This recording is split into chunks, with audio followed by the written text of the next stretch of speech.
ரொம்ப முக்கியமானது பார்த்தீங்கன்னா, இன்றைக்கி எல்லா வயசானவங்களும் ஏதோ ஒரு நோய்க்காக நீண்ட கால மருந்துகளில் இருப்பாங்க. இந்த மருந்து வேலை செய்தா இல்லையானே தெரியாது. ஃபார் எக்ஸாம்பிள் ப்ரெஷர் மாத்திரை சாப்பிடுவாங்க பிளட் ப்ரெஷருக்கு. மாத்திரையை மட்டும் போடுவாங்க, எப்போவுமே பிளட் ப்ரெஷர் அதிகமாக இருக்கும். அப்போ டாக்டர்கிட்ட போனால் இன்னொரு மாத்திரை கொடுப்பார், அதுவும் கண்ட்ரோல் ஆகாது. அப்புறம் இல்லை வேறு ஏதோ பிரச்சனை இருக்குது, நீங்கள் நரம்பை டெஸ்ட் பண்ணுங்கள், கிட்னியை டெஸ்ட் பண்ணுங்கள் நிறைய கொடுப்பாங்க. ஏன் அது வேலை செய்யலைன்னா உடம்புல டாக்ஸின் இருக்கிறதுனால தான் அதால் வேலை செய்ய முடியல. அப்போ நீங்கள் ஒரு மருந்தை எடுத்து உள்ளே இருக்கக்கூடிய கழிவெல்லாம் வெளியில் அனுப்புறீங்கன்னு வச்சிங்களேன், அப்போ உங்களுக்கு என்ன ஆகும்னா உள்ளே போகிற மருந்து ஒழுங்காக வேலை செய்ய ஆரம்பிக்கும்.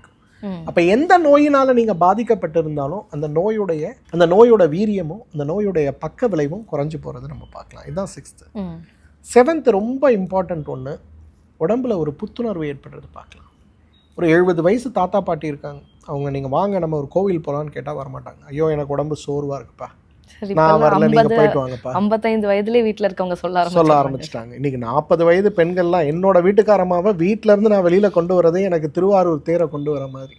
வரமாட்டாங்க, டயர்டாகும், நான் வரல, ஐம் பிஸி, நான் அது இதுன்பாங்க. அப்போ இந்த நிலை மாறி உற்சாகத்தோடு வெளியில் வர ஆரம்பிப்பாங்க.